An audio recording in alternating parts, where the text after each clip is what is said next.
Ho sentito ambulanze e tutto, sono venuto fuori, ho trovato la signora per terra e c'era anche il tipo che l'ha investita e hanno tentato subito di fare il massaggio cardiaco, ma non c'è stato niente da fare.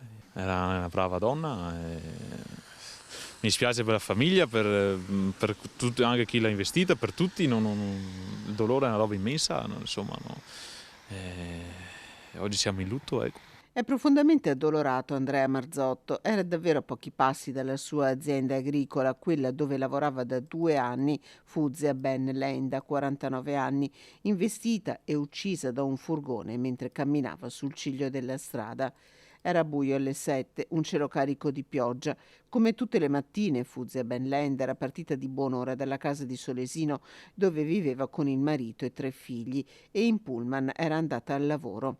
Scesa alla fermata lungo la strada adriatica, il resto del percorso la 49enne lo aveva fatto come sempre a piedi.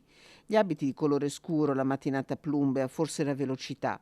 Di sicuro all'uscita dalla semicurva il furgone condotto da un 39enne di Albignasego l'ha travolta.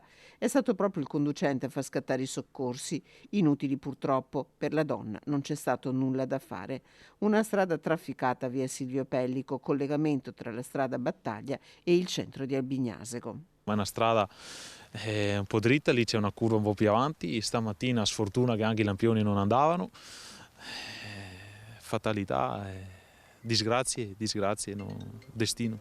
Sulla morte di Fuzia Ben Lenda stanno indagando i carabinieri che hanno posto sotto sequestro il furgone. Disperata la famiglia della donna, disperati i titolari dell'azienda agricola, grande il dolore anche nella comunità di Solesino, che attraverso il sindaco Elvi Bentani fa sentire tutta la sua vicinanza. Era una bravissima donna, una brava moglie e mamma, la conoscevo molto bene.